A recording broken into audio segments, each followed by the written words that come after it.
Okay, hi everybody. Welcome to Nightly with Marianne. So last night, what happened? Oh, and I'm supposed to do small talk at first while everybody is coming on. Last night, Lauren told me to talk about Taylor Swift's boyfriend, and I don't know what small talk. You know, I don't know what small talk I'm supposed to bring up. I could tell you the story about Albert Speer and the Third Reich that I was talking to a couple of girlfriends about just now, but you would think that's your idea of small talk. Whatever. Hi. So let me tell you what we're going to do here tonight. So last night when we were talking, something came up about the environment, about climate change, and I said we're going to talk about that tomorrow night. But one of the things that I want to do with Nightly with Marianne is have guests, people who are doing great things and have cool ideas and all that kind of stuff. So something came up for me, and I was calling one of my friends, colleagues, advisors, people that I listen to, that I read, that I ask opinions of. And I thought, oh, this would be very cool for tonight. So let me tell you, first of all, who he is. His name is Stephen Semler. He is a policy analyst and advisor, co-founder of the Security Policy Reform Institute, which is a grassroots-funded think tank. He is a listed expert with the Forum on the Arms Trade. He writes the Speaking Security newsletter on Substack and has written for The Nation, Intercept, Jacobin, and others. And that's how I knew Stephen Semler. I read his material, and anything having to do with the military-industrial complex, anything having to do with the forever war machine, the military, what we're doing, why we're doing it, where it is. He's one of the people that I can call. He's always so generous and kind. I'm like, Stephen, would you please explain this to me? Would you please explain that to me? He's always so available and wonderful. And so, as you probably know, 3 U.S. service people were killed by a drone attack in Jordan, I think day before yesterday. And the more I read about it, the more I was curious what really is going on here. And so I called Stephen and asked him. And then I said, well, Stephen, I think if you come on to my Nightly with Marianne, we could have a very good conversation. You know, we all know that when Dwight Eisenhower left the White House, that he wrote in his farewell address about what he called the military-industrial complex. And actually, when he first wrote his speech, it was the military-industrial congressional complex. And then he crossed out congressional, which, by the way, is fascinating if you're interested in history and you read speeches of famous people in history and you read, the historians can show you where they crossed out certain lines, etc. For instance, fascinating when you read the original writing of the Declaration of Independence, the lines that were taken out because, for instance, about slavery and so forth, but the South wouldn't sign it, the Southern representatives wouldn't sign it as long as those things weren't taken out compared to what Jefferson had originally written. And I could go on for a long time about that. But my point is, I've read things where historians are kind of freaked now because so much is done on email. And so there won't be these letters and all of that, which is fascinating. But anyway, we do know what he said in his farewell address. He warned us about the military-industrial complex. Now, it's particularly interesting when you think about Dwight Eisenhower warning us about the military-industrial complex, because let's not forget, before he was president of the United States, he was a Supreme Allied Commander, all Allied forces during World War II. So this was not a man who didn't understand about war, didn't understand about the military, and didn't have the appropriate respect. But he did warn us about what happens when it becomes big business. So what we have now, would you kind of just give me a minute here, please? Is that okay? I'm just going to let him on. Let him on, but give me just a minute. I'll introduce him. I got lost. Sorry. So he talked about the military-industrial complex. So the military-industrial complex has created this blob. It's called in Washington, D.C., a blob. It's called the forever war machine. And no American doubts that at this point, it is very clear when you have something like an $858 billion military budget. And when you have, I was reading something the other day about how it's going to be 1.5 trillion. Nobody doubts. I don't care if you're on the left or on the right. Everybody understands the gargantuan size of the U.S. military budget. Everybody understands the money that is made by Boeing and Northrop Grumman and Raytheon, everybody knows there's corruption, but it's like everybody feels like, well, there's nothing we can do about it. And I think that that's one of the main things going on, not just in this area, but in so many areas where Americans know that something is very, very wrong, but they don't quite know. Too many people don't really know where are the levers of power. How can we really change it? We're not really feeling in our country today that an individual can make the difference that we all know that the individual should be able to make. This is causing, I think, an unsustainable level of cynicism and skepticism, and it's dangerous. It's dangerous in a democracy for people to feel we couldn't change it. Even when I was young and we were, protesting the Vietnam War, there was a sense that we could change it. Today, with this blob of forever war machine, there's almost a sense of how do you change it. And one of the reasons we feel that way is because it's so complicated, and we just don't even know. I remember when there was the drone attack in Syria a few months ago, and I called my friend, one of my friends, not Stephen, one of my other friends and colleagues who knows about these things. And I said, why are we in Syria? And he gave me an answer which is very similar to what we're going to hear tonight about Jordan. And then I said, well, why? Anyway, we'll go into that with what's happening now. There are a lot of good people who do know what's going on, and still the sense of how do we change it. And that's why, for instance, my campaign matters. We need, for one thing, a president who says it's got to change. Because right now, I don't care if it's a Republican president or a Democratic president, they fall in line with two particular entities. No matter who they are, they fall in line with big oil, and no matter who they are, they fall in line with the defense industry. We got to change that. So knowledge is power. One of the first principles of certainly of nonviolence political philosophy, of any kind of serious instrumentation of transformation is you gotta gather your information, gotta know what you're talking about. So I'm so excited to introduce you to my friend Stephen Semler, and I'm really honored, and I hope that you are too, that he would spend some time and be with us tonight. So now, Lauren, if you can help me, how do we bring Stephen on? Sorry about that.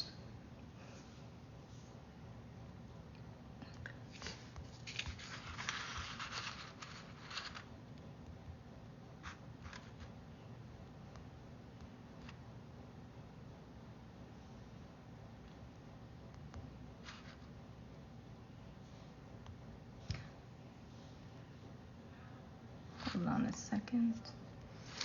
The marvelous Lauren is here with us, and theoretically there's been all this crazy stuff today with Stephen's account, and then Helen was helping, and Lauren, I think it's PH, Stephen, maybe that's part of it. S-T-E-P-H?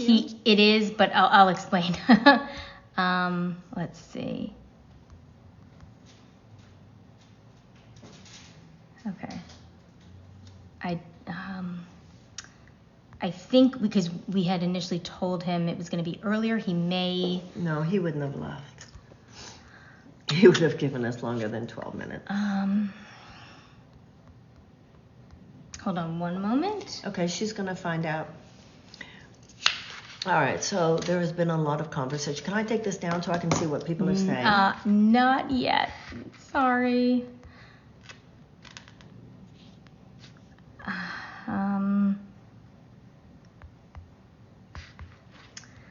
We may... Nope. It had worked. Why don't you call him and ask him? It may... Invite. Is that him? It is him, but that is not how it's done. Let me try something. I don't think that's... Oh, yes, it is. Okay. Hello, Stephen. Thank you, Lauren. Thank you, Marianne. Hi, darling. How are you? Thank you so much for being here. My pleasure, Marianne. How are you? So, fine, thank you. And thank you for your patience. So, I was telling people, Stephen, that often when things are going on, anything having to do with military affairs, I will call you, and I was mentioning that you're always so kind and generous. I want to give people kind of an overview. One of the things that you and I have talked about, and when I called you, I think earlier today or yesterday, whenever it was, we were talking about the drone attack in Jordan.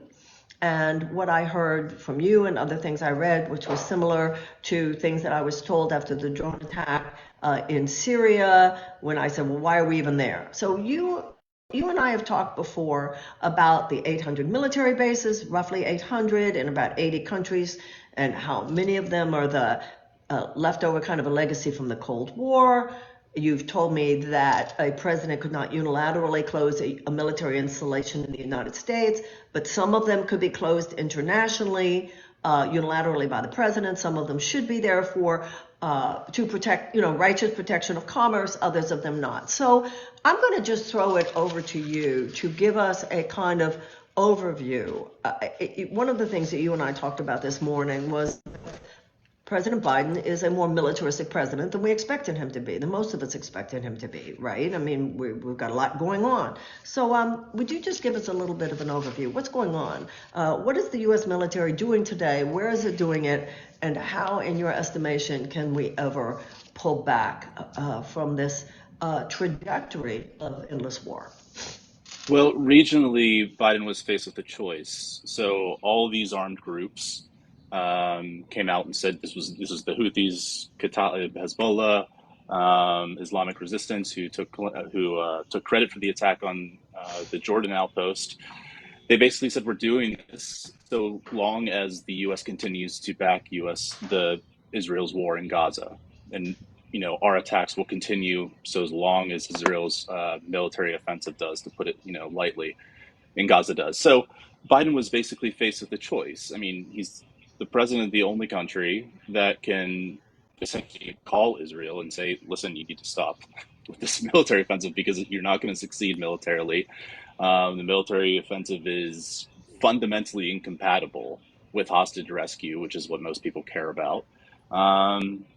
And you were just credibly accused of genocide in the world's highest court. So this is something Biden could do with a phone call. It would save the lives of thousands of people, and it would essentially prevent the region from essentially imploding. And so that's the easy option. The other option is just to pretend that these attacks just essentially fell from the sky, and these groups just decided to attack national shipping or U.S. outposts just on a whim.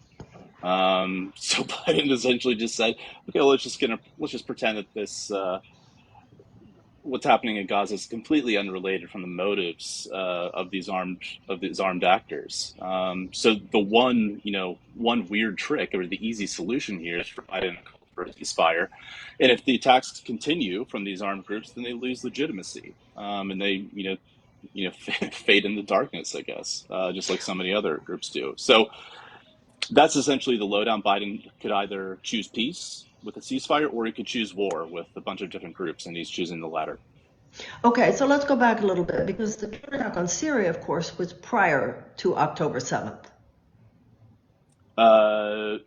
Well, so U.S. troops have been in Syria for quite some time now. And why are they there? Well, initially is to train, equip, and advise Syrian opposition forces to help topple Bashar al-Assad in Syria.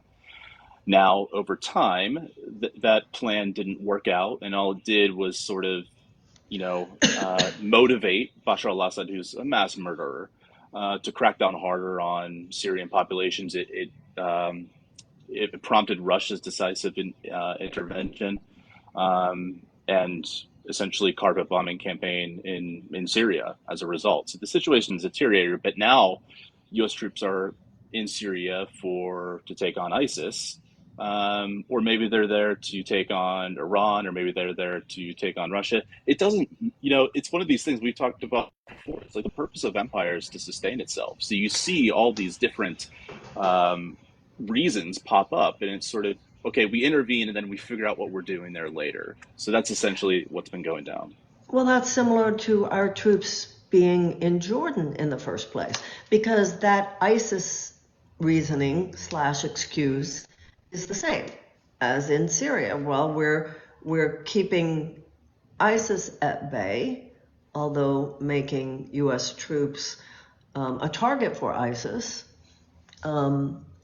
it's easy for Americans to say we don't want our troops there, but then you look at something like 9/11 and Afghanistan, and many people said, why didn't we handle it there, and so forth. So it's important that we keep all these things in mind. Now, the Iranians are behind the Houthis, right? So that's proxy. So the Houthis have said that they were going to bomb those ships in the Red Sea. They were going to attack the ships in the Red Sea as long as Israel was bombing Gaza. And the United States and Britain responded to that by attacking the Houthis. And now today, and I think that this is what prompted my actually writing to you, was the article that I read about the difference, like, do we have boots on the ground in Yemen? And like, as a way of getting at the Houthis. And then I'm like, wait a minute, if the Houthis are backed by the Iranians, and we're going to be in Yemen. And then you were explaining to me about the difference when the U.S. military says, no. And you talked about Hillary and you talked about Obama. You said sometimes they'll say, we don't have boots on the ground. What they really mean is we have CIA special forces, so they feel they can get away with saying we don't have boots on the ground. So can you explain that? Explain what is happening in Yemen, explain what is happening, and this whole idea of really what we're talking about here is at least the possibility of the widening of the Middle East war, what's going on in Gaza and Israel, correct? So will you explain some of that? Yeah, sure. There's a lot to take on there with what you were saying, all that I agree with. But, the one thing that about the Houthis and bombing Yemen is that, I mean, Yemen has been bombed at least 24,000 times since 2015. From 2015 to 2022, Yemen was bombed like around 24 to 26,000 times, possibly upwards over 70,000 times by this US-backed Saudi-led coalition that failed to eradicate the Houthis across 7 years, but it did devastate the Yemeni population, killed thousands of civilians, immiserated an already poor nation. Um, so, you know, it's bizarre to me that the U.S. is essentially treating the Houthis as some sort of transnational terrorist threat when they won't leave Yemen. That's kind of the problem. They won't leave Yemen. So bombing them won't fix anything, but it will increase their domestic legitimacy. It'll pop out for essentially being bad governors. Because I don't really think too highly of the Houthis, to be honest with you. But I'm also not in a position to tell people how to resist. And the Houthis invoked the Genocide Convention, saying, "Look, we're doing our duty under the Genocide Convention to essentially prevent genocide. We're preventing ships from going to Israel that arm and essentially enable these Israeli attacks. And whether it's legitimate or not, I mean, it's almost besides the point. So bombing them is not the solution. Again, Biden could, the Houthis didn't just wake up one day and decided they wanted to attack international shipping at their own peril, because now they're being bombed for it. They really had no excuse to do it otherwise, and they've stated it plainly, that as long as there's a threat of genocide in Gaza, they're going to continue doing what they do. And in 1948, I mean, a lot of other countries, came in during the Nakba in 1948 to, take on Israel, and they failed. But had they not intervened, the the whole of Palestine, I think, would have been it would have been clear there would be no Palestine left at all. So what we're seeing now with the second Nakba, essentially now, is that you don't see Arab states intervening to prevent, but you see these non-state actors essentially doing what they can as their form of resistance, and imagine that they're helping in some way. Um, but again, I have nothing in common. I have no interest in these groups, essentially politically in terms of values alignment. But I'm also, again, I'm not in a position to tell people how to resist. So, it's the leader of my country who's choosing to, back a genocide, which I've lost sleep over, but I'm definitely not the victim here. There are other things I was supposed to touch on there, but I think I missed. I think I missed a So, couple. yeah. So when I ran for president 4 years ago, I remember talking about the fact that we were selling arms to Saudi Arabia as they perpetrated a genocidal war against Yemen, and they were fighting the Houthis.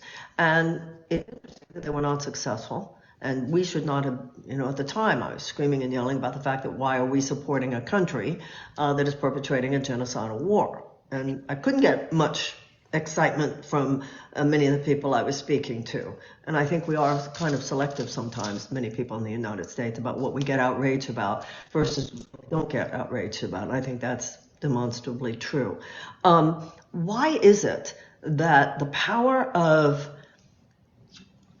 Saudi Arabia against the Houthis and we are the world's largest arms exporters, and we sell to 60% of the world's autocrats. Why, in your estimation, was it that the Saudi Arabians were not able to defeat the Houthis? Only because of the power of Iran backing them? Also, just the fact that those sorts of air power campaigns, much like the one Israel is doing in Gaza now, have never been successful in terms of motivating a population to rise up and drive out, essentially a de facto government, which is the Houthis, or in Palestine, Hamas. It's never been successful. Throughout modern history, these air power campaigns just haven't worked, and all they've done is essentially created a collective punishment campaign, which is if you're not making any distinction between military actors and civilian ones, you're committing war crimes. So that was part of South Africa's case too. That in front of the International Criminal Court or International Criminal Court of Justice, saying that it's about Israel's, how not just what they said and their intent, but it's how they acted as well. And I think one thing that they could have added to their case was what I just said, is that there's just no military utility to what they're doing. It's about punishment. It's the cruelty is the point. So that's essentially where I'm coming from here. I mean, there's probably there are a lot of other reasons, but just the way I view it, just from a tactical perspective, it's just not going to work. It's just not successful to bomb countries like this. So do you believe that if and when Israel stops attacking Gaza, stops its war on Gaza, that the Houthis will stop attacking those ships? I'm confident they will, because it's not in their interest to do so otherwise, and they weren't before. They've been very transparent about this. They're saying, "Look, like it's just our obligation to resist in this way," and you can condemn them for, they've attacked ships. We know that they've attacked ships that completely just have nothing to do with the conflict, but. And you can condemn those as crimes, but you can't really condemn the act of resistance, and you can't really fault them for that. Okay. So I think that if the attacks stop, if they continue, then they'll lose legitimacy. Okay. And Yeah. so No, I don't know what kind of legitimacy. Okay. Before we get off that topic, but what about the drone attacks in Jordan? okay, so I had not heard of U.S. troops being attacked in Jordan. Yeah, the other day. I mean, three soldiers died. No, but 2 yeah. days ago. Yeah. But before that, though, I think, to my knowledge, that's at least since January 2021. It's the attacks on U.S. troops have been in essentially where U.S. troops are stationed in Syria and in Iraq. Now, to paint a broader regional picture here, but the base in Jordan was right on the border of Syria and Iraq. It was instrumentalized for the purposes of U.S. troops in Syria. So, but looking at it, the Levant in context, that U.S. troops have always been attacked since they've been there by these non-state actors since January 2021, about once every 12 days. So January 2021 through like the first week of October 2023, U.S. troops were attacked in either of those countries about once every 12 days. But now, since the middle of October, and the U.S. has made clear that it's going to support Israel's, essentially every Israeli leaders, every motivation or every aspiration to destroy Gaza, the attacks have increased to about one every 15 hours. So, the presence was always the problem, at least in my mind, of U.S. troops in Iraq and Syria. But now it's really becoming a focal point, essentially. And you can either say, okay, so why why are U.S. troops there in the first place, and what utility do they serve? And then from there, you can say, okay, how best to protect our troops. Now, going back to what I said at the beginning, the choice facing Biden here is to say, okay, we have a really good opportunity to look at the root causes and say, look, U.S. troops in Syria and Iraq probably are doing more harm than good, and definitely the troops are at risk now.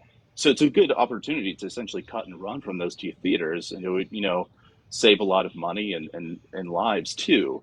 But, there's sort of a rule where the more a politician says God bless the troops, the more willing they are to put them in harm's way. And that's exactly what's happening now. Biden says, he concludes every speech with God bless our troops. But if he actually cared about them, then he wouldn't be putting them in harm's way in Iraq and Syria to essentially bait attacks from these non-state actors, especially now.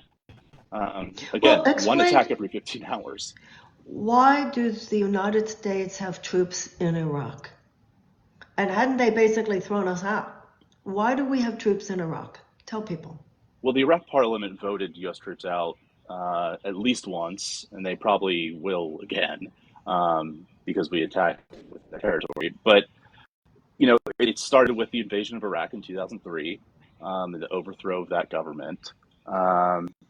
And also, one of the groups attacking U.S. troops now only exists because the U.S. invaded Iraq, and they spawned as a form of. Well, that's ISIS, right? That was one of them. Yeah. Hezbollah, which has been attacking U.S. troops in Iraq and Syria. So essentially, that's it started with the overthrow, and then U.S. troops faded out, and then faded back in when the invasion spawned ISIS, and then ISIS became a really competent force, and the U.S. came back, and then since then it's about training, equipping, advising Iraqi forces. That's essentially it. If you look around the world, I think one thing that I wish people would pay more attention to is these train and equip missions that are run by the Pentagon, and that it is what it sounds like. It's about training and equipping foreign forces. Now, in DoD's mind, in the Pentagon's mind, that this sort of engagement is just the baseline activity that can then be scaled up in case they need it to. So it's really about keeping people in the region. Yeah. So forces can be scaled up at a moment's notice. And one of the things too to keep an eye on is that you'll hear Biden say, "Oh, we did it in self-defense. We did these attacks in self-defense," as his political or sometimes legal justification for all these attacks, whether it be in Yemen or Iraq or Syria or Somalia. I'm trying to think of other countries he's bombed. Probably a few more. But in all of those theaters, he's justified it in the name of self-defense. Now, obviously, self-defense refers to defense of states, Article 51 of the UN Charter. It's about defending the homeland. But because the U.S. establishment just decided that we're going to consider the U.S. homeland as the planet, we're just going to put troops everywhere, and then we're going to say anything that threatens them is threatening our homeland. Is essentially an attack on the homeland. Yep. So we're going to declare self-defense. So that's it. So, it's become now a legal justification for, if without those troops there, Biden would not be doing these strikes in Iraq and Syria. Right. Or at least I would hope not, or at least as many. Right.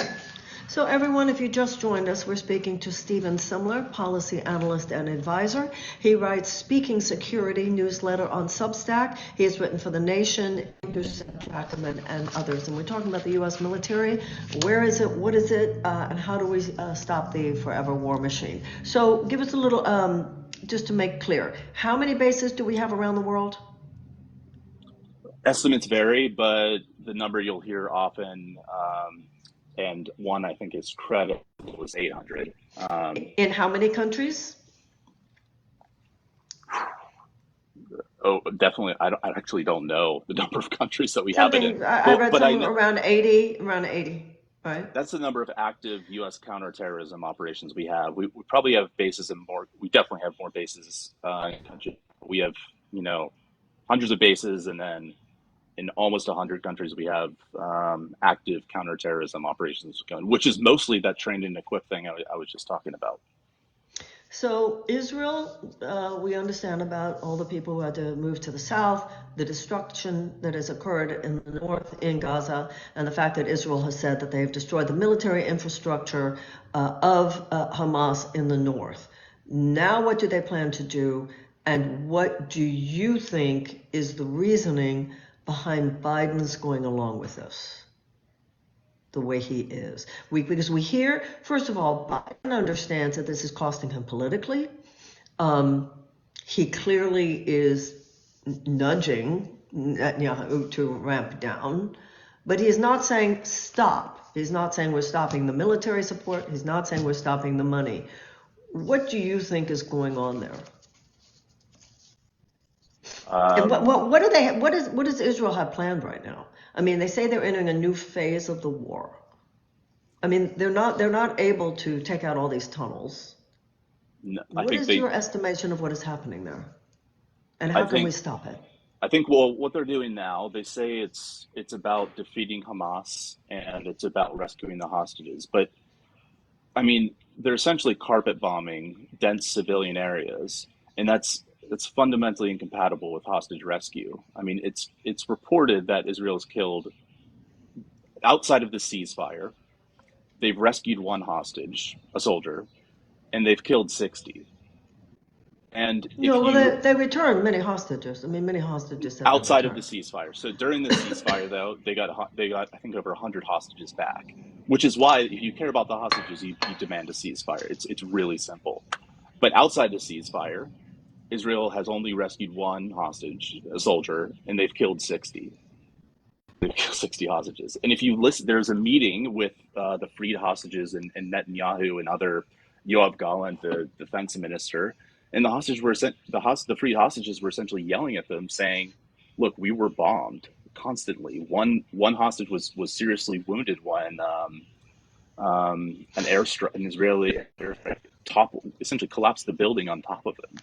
So for me, I don't think Israeli leadership is concerned that much about the hostages. They've said as much, that their focus is on the destruction of Hamas. They will fail at that. So I think if Israeli leadership really had it their way, I think they're after ethnic cleansing, and I think they're after everything that South Africa said they were, that they're after genocide. I really think that's the plan. And if you look at Biden's budget, his emergency funding request, not only did he request $14 billion for the Israeli military, the humanitarian aid that he requested, that he's been lauding. If you look at the fine print, essentially, or read the budget request, it's that it's for, it's essentially for keeping refugees alive, essentially outside of Gaza, not in Israel, but in neighboring countries, Egypt, Jordan, Lebanon. So essentially, Biden's budget request, or this funding request, this special funding request that's now still stuck in Congress, but it essentially enables ethnic cleansing through violence, and it also enables ethnic cleansing through nonviolent means as well. So I don't know, to get to the second part of your question, I don't know, like I said this to you earlier, but I've read so much about the Israel lobby. I've read so much about U.S. history and its relationship to the region and towards Israel.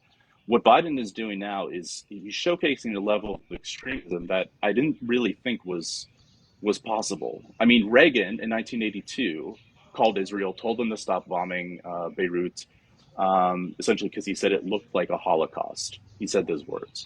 And then, I mean, if you're trying to get Biden to, summon the moral courage of Ronald Reagan, you have a serious problem.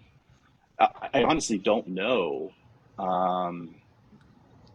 Like, Biden is really behaving like an ideologue. He's isolating the United States and the international community. He's marginalizing his base. He's complicit in war crimes. And he's bending over backwards to do all of these things. I heard Kamala Harris. The effort that he's made to arm Israel has truly been astonishing. You know, people say, "Oh, he tried to get his domestic agenda passed." No, if he tried to get his domestic agenda passed, he would have behaved like he is now when it comes to arming Israel. He's really like thrown out the works. He's violated tons of domestic and international laws to make stuff happen. He's played hard politics. He's done stuff unilaterally. I mean, this guy. I mean, he won't declare a climate emergency, but he'll declare an emergency to send 57,155 millimeter artillery shells to Israel, which are highly explosive, inherently indiscriminate munitions that will be certainly be used in war crimes. So, I mean, it's truly astonishing. It's truly extremist behavior. I'm kind of at a loss for words for it, to be honest with you. What do you think Donald Trump would do? I mean, I don't think. I mean, I, probably something similar, but at the same time, I think he would know. I think he would know by now that how much harm it's doing for this relationship, that this client say that's no longer worth it. But at the same time, I mean, like Republicans have a bunch of extremists too. But the problem is that they're indistinguishable from Joe Biden at this point, which speaks to a larger problem among a lot of Democrats, is that they have their domestic agenda. I think it's fair enough to say it's different than Republicans, but um, not as much as I would like, obviously. But their foreign policy, I mean, it's essentially we're oscillating between what the Republicans would do and then the Republican policy on steroids. Yeah. Well, when we started tonight, I talked about how when it comes to the defense industry, whether it's a Democratic or a Republican president right now, they sort of just toe the line.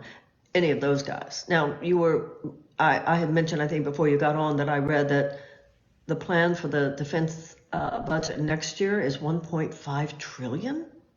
Have you read that? That seems. I I mean, don't we're know. talking about 858 billion already, right? Yeah. So that Okay. seems high to me, but I know that the budget that's pending for FY24, I don't know what Biden will propose for FY25, but the one that's pending is at 949 billion. If you include the base budget, that 886, plus the amount of military spending included in his $106 billion supplemental request, you get 949 billion, which is higher than the average the US spent during World War II. Only 1944 and 1945 had higher levels of military spending. And I mean, Biden says we're not at war, but Right, right. I we're love that, using how this. the guys. And part of the problem, and this is why I think you're so great, and those like you, because so many of the journalists who go to get the press briefings at the Pentagon, they're just stenographers. I mean, that's how we got into the Iraq War. Nobody really asked the tough questions. And once again, that's why I think the issue of Julian Assange is so important. Press has to be able to ask serious questions and get serious answers. So before I let you go, Stephen, I had said to people tonight we were going to talk about U.S. militarism and what we're going to do about it. And I think that you've given us some wonderful things to think about, as horrible as they are, about U.S. militarism. Some of the places where we are, where we have troops. Why do we have troops there? What are they doing?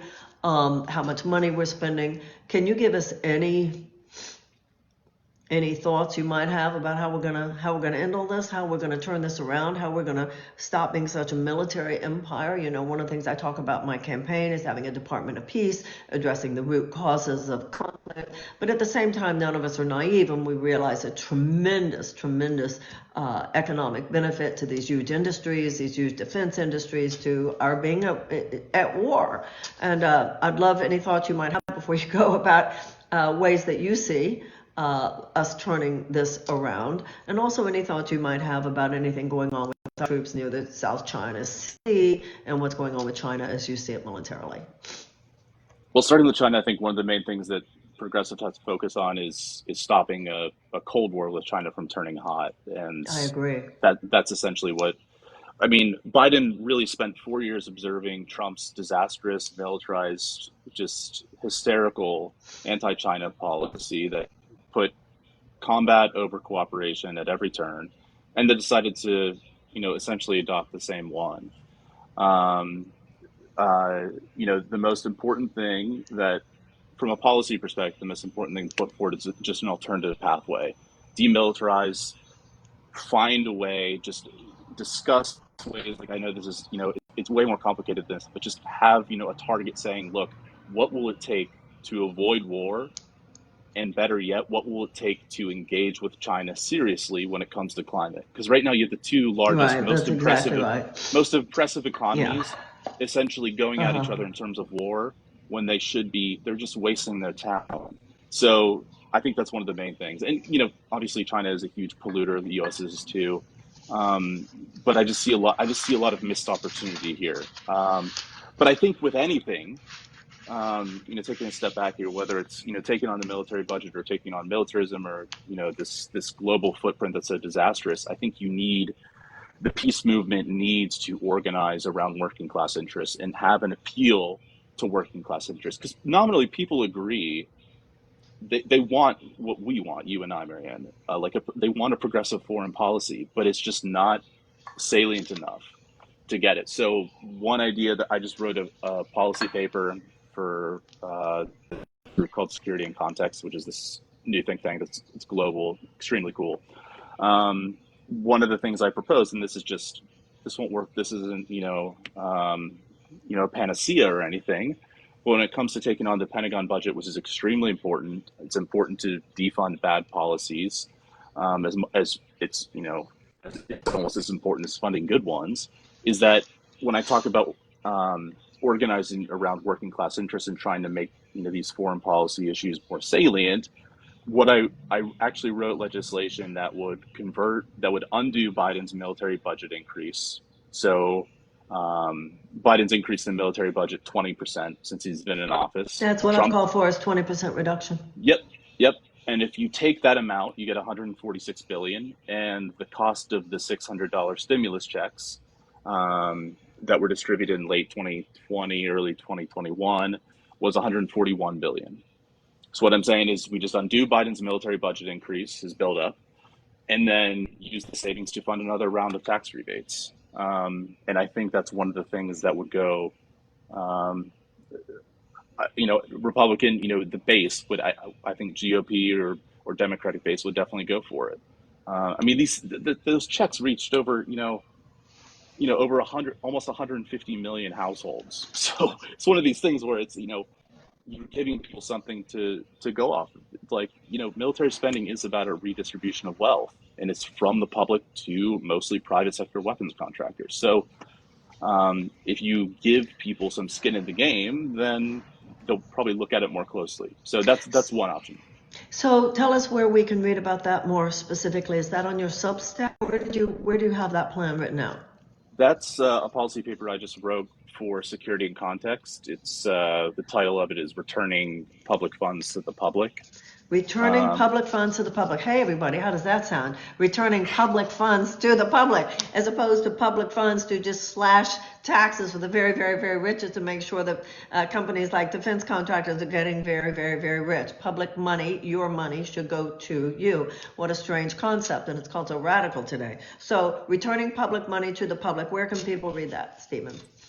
They can read it at securityincontext.com. I'm going to have essentially an alternative version through my think tank SPRI, and I'll also write about it on my Substack too. The paper just came out, so I'm okay.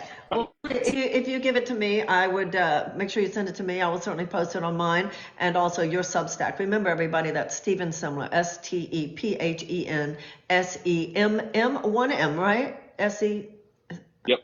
SEMLER. And I'm sure all of you can understand why when I want things explained, who's there, why are we there, what's going on, I call Stephen Semler, and Stephen always is so informative and helpful and generous with his time. So Stephen, thank you. Everybody get on that Substack. It's one of those things where, you won't understand every word for a while, but the more you read it, the more you'll understand. And I think it is really important that we become informed. I think one of the reasons that we are in the shape that we're in is because we formed out too much of our own thinking. We stopped being able to say, well, that sounds like insanity to me, and we need to retrieve our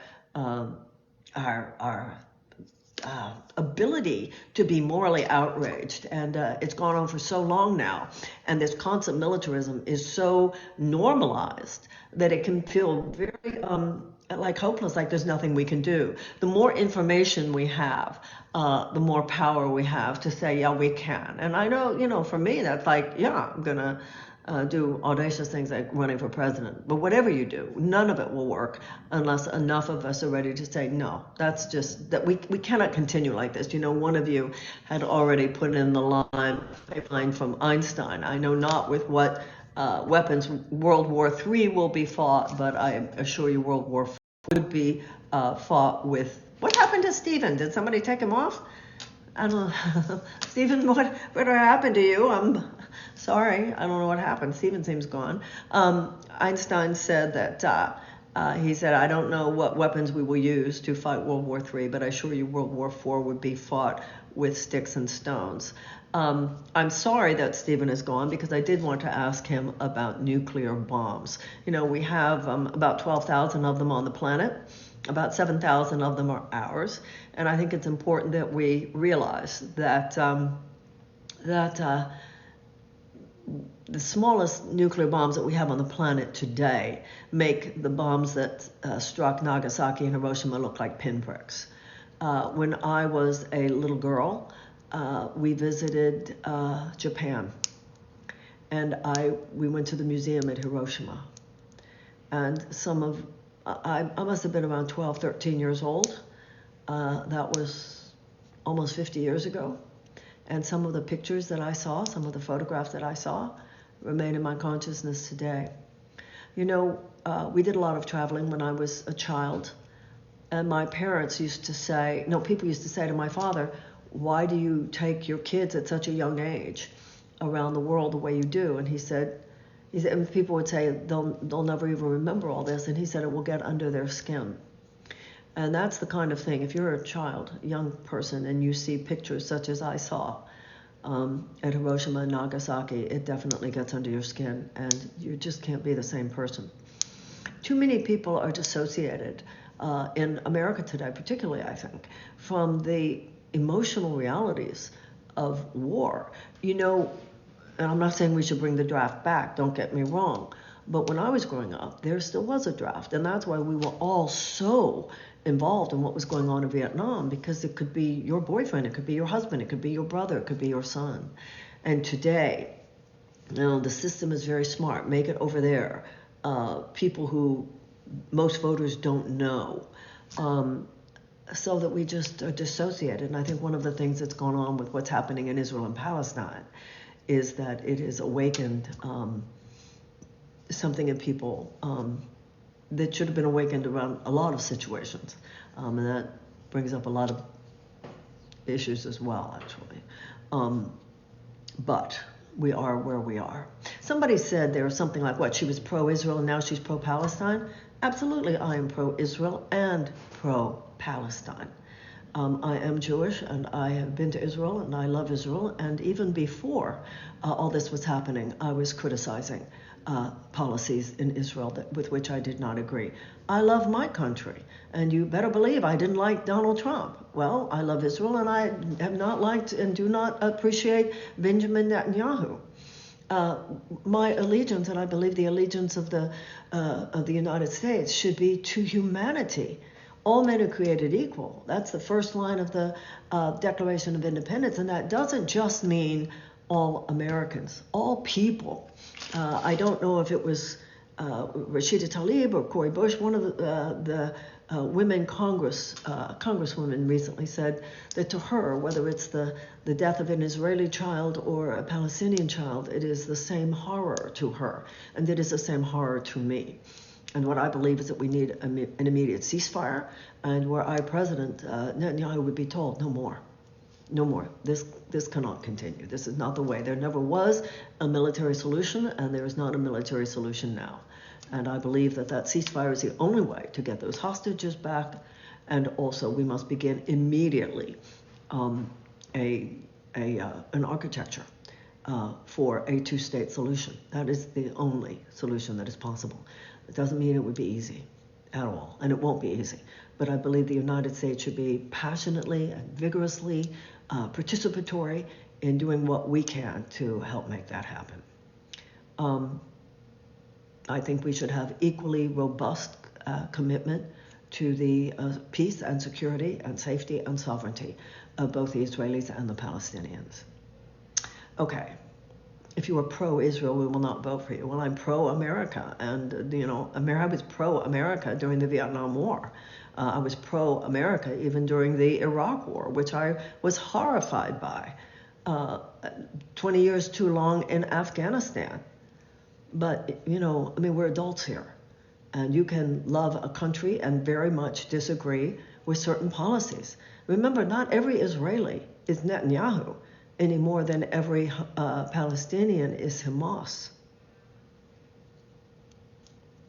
And people talking about Zionism don't even know most of the time what you're talking about. The original idea of Zionism was about a Jewish homeland. It never meant that the Palestinians would not have one. That was not the original idea. I've never called myself that. I've never associated myself with that word. But when I see the things that are written, this is not a time to hate anyone, guys. It's time to love everyone. Netanyahu is a problem. He's very much like Donald Trump. And his policies over the last 15 years have caused a lot of problems. There is no doubt about that. The only solution here ever was and is justice. And I think most people see that and know that. But when we come with the hatred of anyone, it's not the way it's going to be solved. We should stand strongly for the rights, the human rights of Palestinians and the human rights of Israelis and the human rights of all people everywhere. Amen. Okay, let's see what else we have here in terms of questions you might have. There are some questions here I'm not even going to take on because they're... Okay.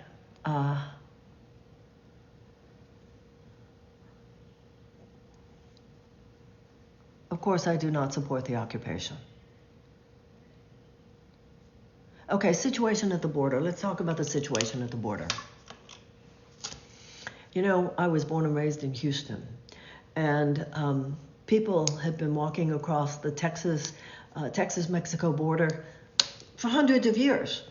This is just, and even when I was growing up, you go to Mexico for dinner, kind of like when I lived in Detroit. And you go to Canada, you go over to Windsor. It was not a problem. And it has obviously become a problem. There is no wall that's going to fix this. There is no surveillance system that is going to fix this. Obviously, we need infrastructure for legal immigration. That does not exist. And that is the fault of Congress. These situations should have been there. We need more judges. What happens is we have this very sacred principle in the United States called asylum.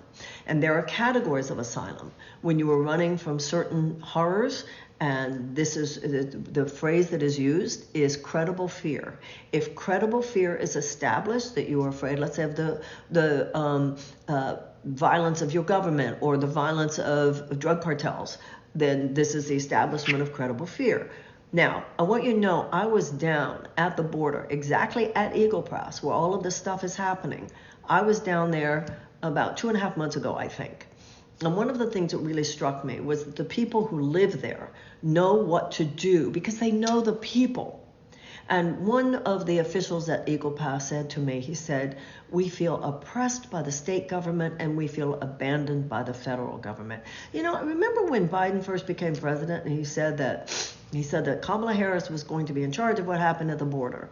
And then everybody kept asking, when is she going? When is she going? Now, I can tell you, it's real simple. You fly to San Antonio and you drive for an hour or two. That's all we're talking about here. And she wouldn't go. It's very strange. The whole thing was very strange, actually. It was one of the things that made me go, what's going on here? Well, Greg Abbott, the governor of Texas, has decided to take matters into his own hands. And the land in Eagle Pass that we're talking about here is federal land. And the governor of Texas has decided we're taking this into our own hands, and he's doing things that are human rights abuses. I saw the place in the water there in Rio Grande, in the Rio Grande River, which is very dangerous, a beautiful river, but it's a very dangerous river if you don't know what you're doing. And there's a homemade memorial there where they were memorializing the 1,500 people that had drowned in that portion of the Rio Grande just last year. And then what happened very recently was that this woman and her 2 little children drowned because Greg Abbott would not allow for the soldiers to help this woman and her children. And I saw the concertina wire. And I saw on television the other day, it was the most horrifying image of a woman trying to get her little baby underneath the wire. And I saw the buoys where they'll put them in the water and then people drown. I mean, I think of my own grandparents, all of whom came here. Now, I understand there are far too many people. Don't get me wrong. I understand that we cannot absorb the level of illegal immigration that is happening. But what I'm saying is that we have to deal with this situation, but not at the expense of our values. That is what we're talking about here. We must deal with the things we need to deal with, but not at the expense of our values. So we need an infrastructure down at the border. We need to have enough judges. We need to have enough people who interrogate and interview these people about credible fear. If credible fear is established, then they are moved on to their next step in their journey. And then if they're not, then yes, these people have to go back to their native countries. And one of the things that's going on here a lot is that economic devastation, poverty itself is not what's called credible fear that enables someone to receive asylum. So we have to have the infrastructure. One of the things that was very clear to me being down there was how the people, the local officials in Eagle Pass know how to make it happen. And they're just ignored. They're ignored often by the state government and they're ignored by the federal government. However, this is something I talk about a lot, not only in terms of immigration, but in terms of almost everything. And it has as much to do with Israel and Gaza. We can't just treat symptoms. We must address root cause. Franklin Roosevelt said, we must do more than end war. We must end the beginnings of all wars. What is the root cause in some of these situations? Now, if you look at the root cause, particularly with Latin American immigration into the United States, there are 2 main categories. One has to do with the economic devastation that people are seeking to escape from certain Latin American countries. The other one is the horrifying violence of the drug cartels. On both of those issues, you see America's fingerprints. One of the reasons I'm running for president is because I want to help America wisely and compassionately look in the mirror. American economic imperialism over the last 50 to 60 years has had a lot to do with the destabilization of many economies in Latin America. We basically went with the wrong guys, right? And we would choose, people in our State Department would choose, who we would support, who we would get rid of, and we would say, well, he's a bad guy, but he's our bad guy because the other people are communists or whatever. So a lot of the devastation that happened in many countries, look at someone like Allende. We all know this. We're all opening our eyes to what the United States has done in certain countries. Now, if you look at the humanitarian aid that we give to these countries, it's something $200 million. Which is small compared to what we do in other places in the world. We should be willing to restabilize economies that we helped destabilize. And that should include, by the way, removing the sanctions in Venezuela. Also, we should remove the sanctions in Cuba and also take them off the terrorist list. We talked about this last night, but it's like something that we all need to really understand here. And the other has to do, of course, with the violence of the drug cartels. And as we end America's drug war, which is an important thing to do because it was bogus to begin with, it should never have been started. Then what this will do is remove a lot of the black market that keeps the drug cartels in power. DACA solutions, just let these kids register. The DACA students, it's so horrifying because these kids were here from the time they were little, and they're contributors to this society, and yet they live with how do you plan your life, particularly as a young person, how do you plan your life every 2 years? You don't know if they're going to send you back. It's a horrifying trauma. We force people into the shadows. Our immigration laws there's a cruelty to it. You know, when Ronald Reagan was president, he at a certain point just gave millions of people amnesty. It's business about, she said that Gaza was not occupied. I will say this for the umpteenth time, and I've written articles about it that far preceded this situation. I have always criticized the occupation of the West Bank. I have always criticized the settlements as illegal. Both of those things are illegal. I have always criticized the blockade and the siege, which until recently, because there was not the specific of that word, because of Israel having left in 2005, people talked about it in terms of the blockade and the siege. I understand in the last few years now that it's considered a continuation of the occupation. I don't have a problem with it. I don't have a problem with that language. But when I made the comment I made, it was in the context of that difference. I've stood for a ceasefire from the beginning. You know, and even before a ceasefire, if you look on my website, if you look at Marianne2024.com, and you look at the section there under the menu called Palestine, Israel and Palestine, you will see all of the videos that I have made and the articles that I have written. You know, it's interesting because being a candidate, I felt for a very long time, in fact, from the beginning, if you disagree with me, disagree with me. But don't disagree with me on something that is not what I believe. I know what I believe. I know what I believe. And so when people criticize me based on something that they say they know you believe, no, I'm telling you what I believe. And I have no reason to not tell you what I believe. And I know that some of the things I believe people wouldn't agree with. But when people say otherwise, it's quite frustrating. I did read about the bodies behind the jailhouse in Mississippi. Horrifying, horrifying, horrifying. And of course, there should be a federal investigation of that. What do I feel about Gen Z and their needs? I think that you should set your young people up to win. You should not cut them off at their knees. And this is a very big deal. You know, I was talking in one of the debates that I had, I think, with Dean Phillips. I don't think this country should be run like a fiscally responsible business. I think it should be run like a fiscally responsible family. You set your children up to have a successful life, and then you hold them accountable. So the way I see young people, it just horrifies me. That's why these predatory loans, this college loan debt is so horrifying. I can't even imagine what it would have been like to be in my 20s carrying tens of thousands of dollars worth of loan debt. Debt is crippling at any age, but to be in your 20s?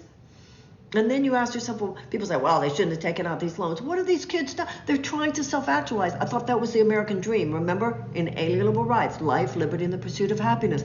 Getting an education, a higher education, is part of the pursuit of happiness. This is particularly exploitative of young people of color, because so many times, for instance, black young people will be told, get your education, that's how you'll close the wage gap. And before the 1970s, we had tuition-free and near tuition-free college situations in University of Florida, University of Texas, University of California. This was this predatory activity, these tentacles, right, of this vulture crony capitalism, this malevolent strain of economics that with an unholy economic alliance, lending companies, government, educational institutions. So the reason I'm so for the eradication of these college loan debts is because they should never have existed to begin with. We should see, and as in every other advanced democracy, this is one of the things, whether it has to do with universal health care, whether it has to do with tuition-free college, these are granted, and all these other issues that I talk about, they are granted to the citizens of every other advanced democracy, and they are considered moderate positions in every other advanced democracy, and they should be in ours as well. In countries like Australia, you can go to higher education and tech school as high as your achievement level will take you, And then, the government has the records. They know the taxes that you pay. And they can tell when you're at a point where it will not be deleterious to your ability to live a nice enough life, that the government starts paying itself back. If I'm president of the United States, I want young people to feel that there's a quid pro quo. I don't want you to have to worry about your health care. I don't want you to have to worry about college loans. I don't want you to have to worry about your tuition. I don't want you to worry about a place to live. I want you to have affordable housing. I don't want that to be an emergency in your life. I want you to be able to concentrate on you doing what you need to do. And then there's a quid pro quo there. Go be great. Go be great. Take the education that your government has invested in. Take the health care that your government has invested you in. And remember, the government, when we talk about the government's money, that is your money. That's our money. Remember when Stephen was talking earlier tonight, public funds to be used for the public. Right now, there's absolute theft. The economic system of the United States, the entire political and economic system, is based on systemic theft. Money taken from middle class and poor, right, and given to a tiny few at top. It's in the form of subsidies and in the form of slashed tax cuts and so forth. Somebody says, well, they're the job creators. No, they're not. The business model is job elimination and worker exploitation, and it's got to stop. And having a president who names it as what it is a good beginning. So if you have these, going back to this quid pro quo, you have a situation in your life where life's not so hard, then I want you to go do great things. The young people in America today are no different than the young people in every generation, exuberant, filled with dreams, filled with things you'd like to do, pieces of art you want to create, businesses you want to start, scientific discoveries, books you want to write, things you want to do. Families, all that. Humanity is filled with dreams and a desire to self-actualize, and that is the American dream. But people right now are stifled. People are constricted. People in America today live with these invisible chains of economic constriction around them, and it is wrong. And if we have first of all, I think Biden is a very weak candidate. So if you do not wish to see Trump return to the White House, and I do not wish to see him return to the White House, or I would not be running. But in order to beat him, we have to be as bold with our commitment to the good and the true and the beautiful and the possible and the infinite possibilities of human imagination, human creativity. We have to be as bold in our vision of the possible as he is bold in his vision. And, in order to do that, we have to say to the American people, you can have a better life. That's why I stand. That's why I stand for an economic Bill of Rights and waging peace and ending the drug war so we can treat addiction as a health issue, not a criminal issue. Get people on the road to recovery who need it, who want it, so that we can address all the children at risk, so that we can have that mass mobilization for a just transition from a dirty economy to a clean economy. So we have to be bold in our commitment to what's possible. We have to be as bold in our commitment to a course correction. We have to be bold in our commitment to a new chapter of American history, a new beginning. We have to cut the cord with this whole period of trickle-down economics and this constant movement of wealth into the hands of a very few people at the expense of the many. And I think if we offer the American people anything less than that, I think there's a very good possibility that Donald Trump will win again. That's why I'm running. Why should I vote for you?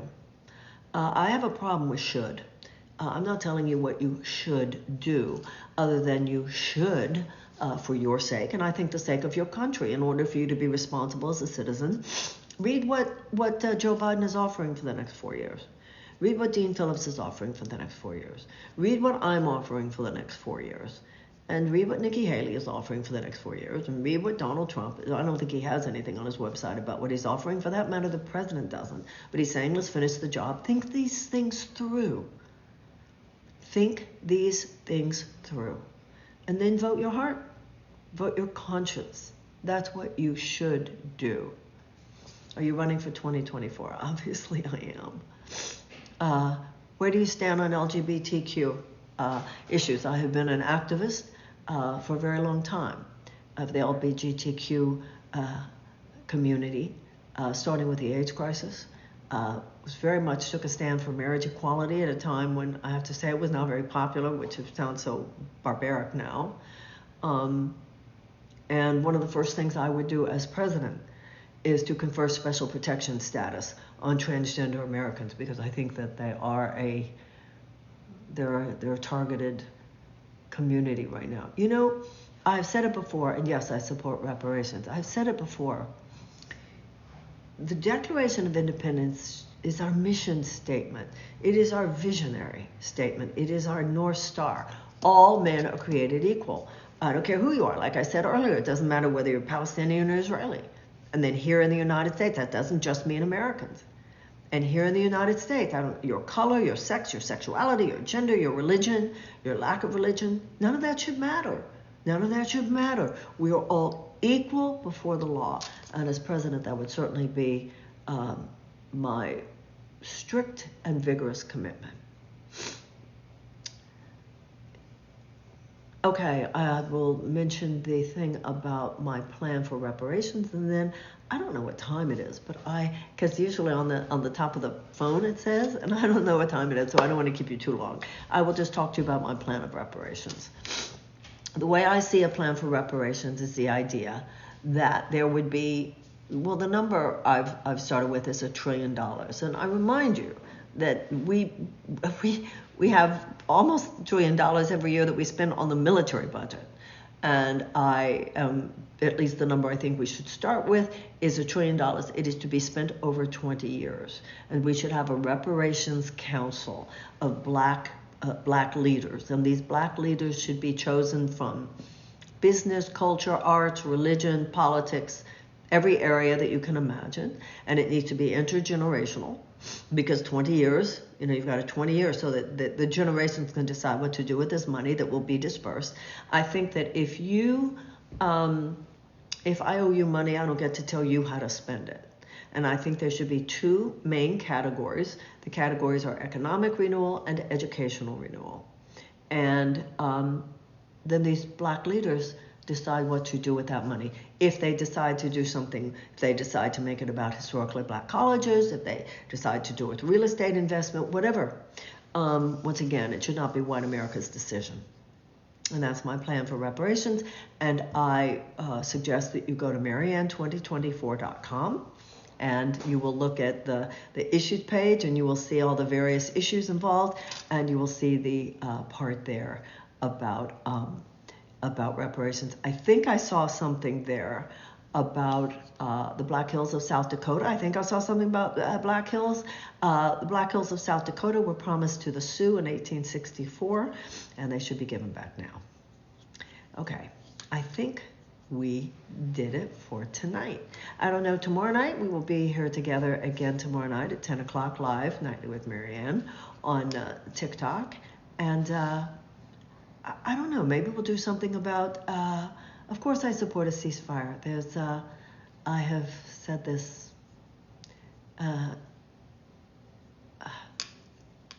yes, I support a ceasefire, and some of these things that people say are quite interesting.